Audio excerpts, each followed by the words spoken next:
Hey everybody, this is Dr. Kevin McGovern. We're coming to you live from my facility here in Acton, Massachusetts, Perfect Motion Sports Therapy. With me, I have my podcast partner from ProveItLive.com, Mike Ferring, and we're going to go over some pitching drills, but first we've got to lay some groundwork down. Yep. So you probably have heard me talk about my 3 pillars of movement that are vital for absolutely any sport that you have to master. Number 1, to stay healthy. And more importantly, well, that's probably the most important. And then 2, to increase performance. And they are very simple. The first one I'll Mikey demonstrate is your basic squat. Which butt back first, and as we squat, we're using a squat in pitching, in hitting, in swimming, in golf, in football, in absolutely every sport. We have to lower our center of gravity to get a better center to be able to move from. So a squat is at the top of the list. The second, and I'll Mike turn around and face the camera. Yeah, you're back to the Always camera. facing the camera. Yeah, is scapular depression. And what that is a downward movement of the scapula. If you watch my glove, downward starting from here, as Mike lifts his arm up, the scapula turns, okay? This is vital. This clears the way so the shoulder can move easily and does not impinge. When we go straight out to abduction, straight out like in the T position, shoulder blade doesn't move. We get too much upper trap. The upper trap is an athletic killer.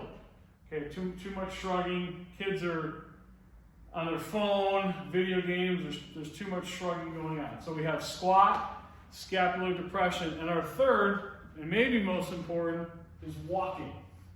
And what I mean by that is we're moving from our center. So if Mike was facing me and I said, and we both like to eat, and Mike had to go this way to walk, I said, food's that way, what do you do? He would turn immediately from his center. Boom. In every sport, hitting, golf, baseball, tennis, every rotary sport, we're moving from our center. Now, our feet could be doing something different, but the main mover starts here. So the 3 pillars of movement we have to master: squat, scapular depression, and walking. Hi, this is Dr. Kevin McGovern again, my partner Mike Ferring, and another concept that we need to lay down before we talk about any movement is soup to nuts, okay? So this position of the arms, Mike, if you want to put your arms like this, is called supination, like we're carrying soup. And in this position, as we turn over, it's called pronation. 2 very big words in the pitching world. So I want you guys, as Mike does that, to watch his shoulders as he goes from soup and what I call pronation, nuts, because it's crazy. We don't want to be in pronation. You will see the ripples of his shirt. He'll begin to shrug. So when you turn over into pronation, we fire our upper trap, okay? So I tell people with shoulders that they really should move soup to nuts, because if we start off in pronation and move out there, the body's tendency, if it starts off wrong, it's going to continue to stay there. If it starts off right, it's going to stay there. But we can't go into the refrigerator and spatula the milk, right? So we do have to move from like soup to nuts. But when we're pitching, everyone is taught to point that ball down in a pronated position. Now, once we do that, we ruin all of the scapulohumeral rhythm. We get in a position where our shoulder can't throw from pronation. We have to be in a supinated position, and we can go on forever. But knowing supination, good, pronation, shrug is bad, because that's opposite kinesiologically of how the shoulder blade is supposed to move. So, soup to nuts. Hey everyone, this is Kevin McGovern and Mike Ferry back. I want to talk about a very controversial subject, and that's the subject of lawn toss. Okay? Lawn toss. We're not doing lawn toss, okay? Couple things. Number 1, the rotator cuff is designed as a deceleratory muscle, meaning it's slowing down so that my arm does not distract and come out and hit the guy in the front row. That's number 1. Number 2, everyone is doing lawn toss, okay? Now, this days compared to when we grew up in the 70s and 80s, we got bigger, stronger, faster athletes. Correct. Okay? But yet, if we look at the 70s and 80s, we can name 15, 20, 30 guys off the top of our head from their outfield position, from Bo Jackson to Dave Parker to Dave Winfield to Jesse Barfield to Fred Lynn, that can throw the ball to home plate on the fly. You cannot do that today. There's only a handful. So, by numbers, the stronger we get, if long toss was working, that number would be 100, would be 150. Now, we talk about pitching. There's no doubt every stat in the world is showing you that the pitching injuries are worse today than ever before. Now, it's not all blamed on long toss, but the issue is with long toss, and I'm for throwing the ball on a line, but I need it to stay on the line. I don't want someone to change mechanics. I'll go on YouTube and I'll see people, getting lag of their arm, which is causing injury. Yeah, not to mention the tilt. I mean, you're changing your mechanics, right? Maybe, yes.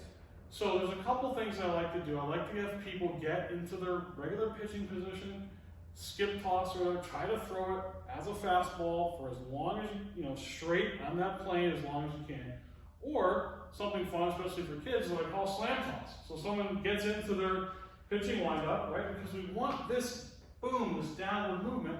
And Mike's going to demonstrate as he picks his leg and just slams his baseball into the ground as it bounces around. And that's slam toss. So try it, okay? The numbers are not bearing out that long toss is helping, okay? Things have to change, and I don't want to just pick on long toss, but long toss changes your mechanics.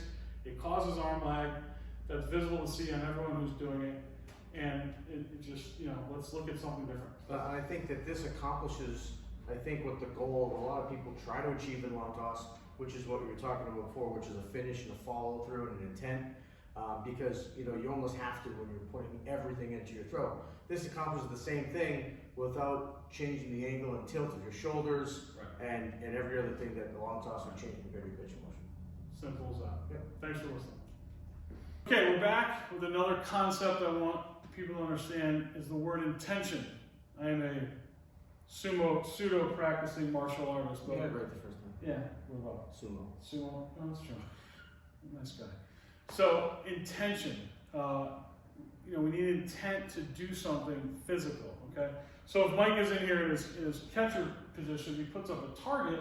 As the pitcher, you'll hear people say throw to the glove. Well, that's just kind of here. But really, the target is through Mikey and out there in the street somewhere. Okay, because the intention is to throw it through the glove, not to the glove. So if I have Mike stand up and we talk about a good lesson in martial arts, I can give the same punch. This is to Mike, to Mike, to Mike, through Mike. I didn't speed up my hand, I just went through him. And that's what we have to talk about. Pitching, even hitting, through the ball, right? Golf, everything is through the baseball, through the catcher's glove, and that is intention.